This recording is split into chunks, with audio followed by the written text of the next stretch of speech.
Oba, hot one. It's very good. It's Nigerian food. I made it from Igbo. Yes. It's just £2 for one. You like it? Good. If it's up and you got it for on your time, I forgot him. He went for the rehabilitational iniquity in my phone. English out there. Buy hot Oba. If you want a batter. Yes, my brother. You want Oba? £2. Hello.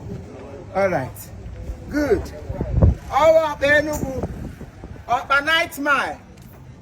Gano Kurora shop na village. That is where you will get it in quantum. Oh, Kurora shop in village. Ayo, badi oku. Zora bagi. What are you doing? Nanam. You are Igbo. Here, Oba nightmare. Oba. Yes. Na London. And when the Hana there, not be only about. Are you sure? With the sell abacha, with the sell akara, with the sell akara.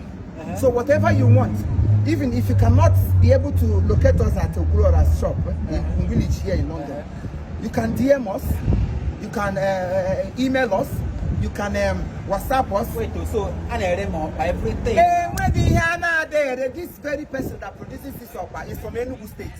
Ikenna Nwatu. Formerly, he has a shop at Nightmare. You know Oba Nightmare now. He's one of the best opera so far in Nigeria. So he left Nigeria to UK to make sure our people who left home will also enjoy the rehabilitational, this input now, the quantity now of barbarity. Akara no ye what abacha. Abacha. Nkwacha. Nkwobi. Akara. Ishewu. If you want us to bore you, I go back to let's go. Now go wrong again. Yes. Check here all this handle where this it goes here. Let's go. Let's go. I believe with them. I believe with them. So rock baggy. Let us go. On everything. Everything of nature. There's nothing you cannot see in Okurora shop. Ikenna Nwatu. 2 seconds. They imagine a book ahead of time. People book it ahead of time, ahead of hour, and ahead of ahead. You know, the guy they share everything. Go. Then buy your makeup program. And you take here, go tell it. Do that, my brother. Oh yeah, show them. That's number to call. If you want it, you call on us.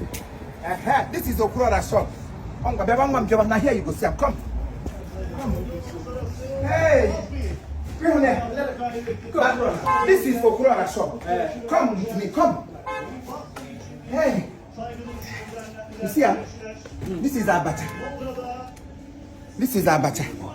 You see, this is abacha. This is Oba. You see, when do you hear Ikenna Nwatu? Na London. We have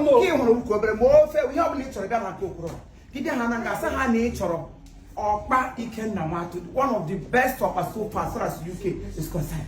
Go to Nightmare. When he was in Nightmare, who they compete with him? A very vibrant young boy. So many of us are busy. But no, he chose to work. He chose to use what God has given to him to make money. Okay. And it's working over here. It's for him. Everything here now, 2 buckets. 2 seconds, people from village, from Manchester, from Breham, London City. From London City. The booker, a name here. Number on the screen. And for you who are listening to me, you see this number here, you see this page, follow his page, DM him, whatsoever you want, no matter the quantity. Yeah, prepare, share your tea. Menegya cargo. Being a giga airport, I think Ibre welcome, Ibre welcome up. Makachine Kekremuna. Ndibo, we are very, very industrious. Anybody from Nigeria that is still lazing around, trying to steal from people before you can eat, you will steal and die. There are things you will engage yourself in, and you begin to eat, begin to make money. You must not go to here, buy a Ferrari, and Ferrari if you go. Ferrari eat from the grassroots and you will grow bigger. I urge you to test this up. If you test it, you can never. Amen. Give us your body. Help me and shout it. Keep shouting, keep shouting. Is it up by I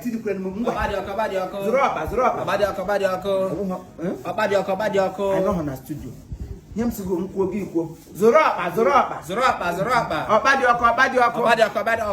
Ikenna Nwatu. Ikenna Nwatu. Boutique. Boutique. London. Now there you go get them. If you want akara. If you want akamu. If you want abacha agwa. You know we rock on now. Ndom bon for the alarm. For the kwanga. I go one year dibia. No, go before. Ishi dibia. Program nezu. Come share. Idiot. The apple, where you channel apple? Zoraba